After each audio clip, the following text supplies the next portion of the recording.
Episode 1, Kiritsubo, begins with a woman deeply loved by the emperor. Meet Kiritsubo Emperor, Lady Kiritsubo, and their son, the future Hikaru Genji. After losing his mother, the child meets Fujitsubo, a princess who closely resembles her. Long ago, a woman known as Lady Kiritsubo lived at the imperial court. She had no powerful relatives to protect her at court. He called her to his rooms again and again. In the Heian court, could raise a family's honor and decide a child's future. High-ranking consorts with powerful families resented her. Lady Kokiden was especially alarmed. She had given birth to the emperor's first. If Lady Kiritsubo produced a son, however, the emperor might prefer that child. This jealousy was not simply romantic. Love, social rank, and succession politics. Her rooms lay deep in the northeastern part of the palace. The route passed directly in front of other women's residences. Resentment became harassment. Objects blocked the passage. Sometimes doors were even locked against her. But that looked like even more favoritism. His love supported. In time, Lady Kiritsubo gave birth to an exceptionally beautiful boy, the emperor's second prince. His mother's family, led by the Minister of the Right, was powerful. The emperor saw the baby's beauty and intelligence and loved him intensely. She feared the emperor might name the second prince as heir. When the second prince turned 3, the court held his hakamaji. At this ceremony, a child wore formal trousers for the first time. The boy was not only beautiful, he learned quickly and naturally made people smile. Years of anxiety and harassment had weakened both her mind and body. Her mother wanted to take her home for treatment. Within days, her condition became critical. Religious rites required her to return to her. He begged her to stay, reminding her that they had promised never to part, even in death. She said the road of parting was unbearable, and that she still wanted to live. The emperor repeatedly delayed the carriage, but treatment could wait no longer. At 3 years old, the prince could not understand death. He watched them in confusion. Court custom did not allow a child in. The emperor therefore sent him to his mother's family home, despite desperately wanting him nearby. Now he was separated from their young son as well. For the child, this created a lasting, that loneliness, being cherished but unable to keep the person he.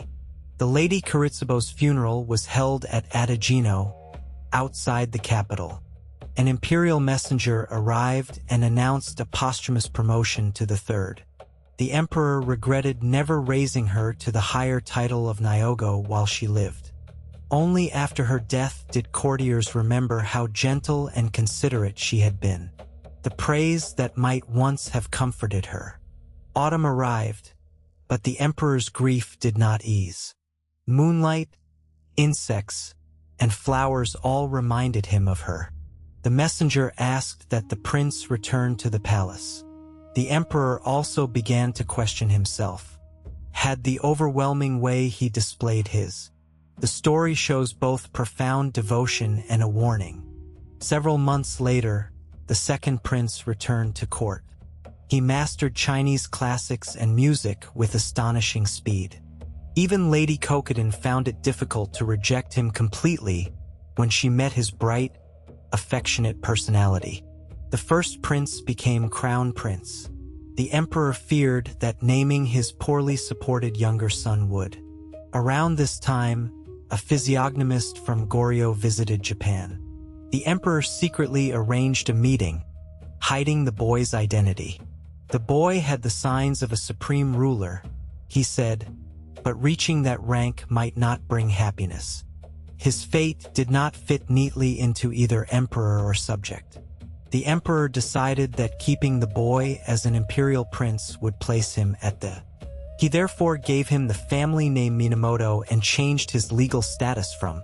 This process is called Shinseki Koka, or descent from imperial status. It was not simply a demotion. It protected him from suspicion and created a path to. Yet he remained unusually close to the throne. That uncertain position would give. Even after many years, the emperor could not forget Lady Kiritsubo.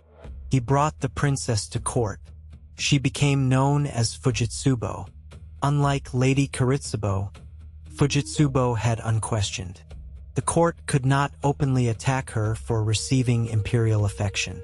The prince barely remembered his mother's face. He became deeply attached to Fujitsubo. The emperor even asked her to care. Whenever the child found beautiful flowers or autumn leaves, what began as a child's search for his mother slowly became longing for an unreachable ideal. At 12, the prince underwent Genpoku, the formal coming-of-age ceremony. He also changed into adult robes. The emperor rejoiced. The minister of the left led the ceremony. He had a daughter named. Marriage to the emperor's gifted favorite would protect Genji and strengthen the minister's own family.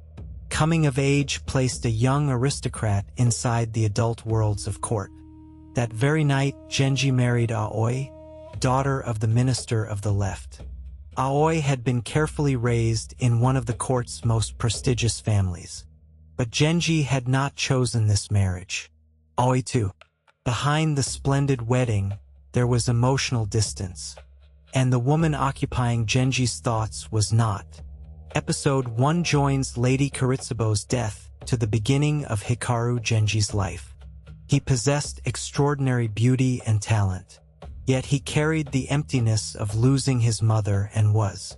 He entered an arranged marriage, then began longing for Fujitsubo. Kiritsubo's central lesson is that love can protect people. From this complicated mixture of love, loss, and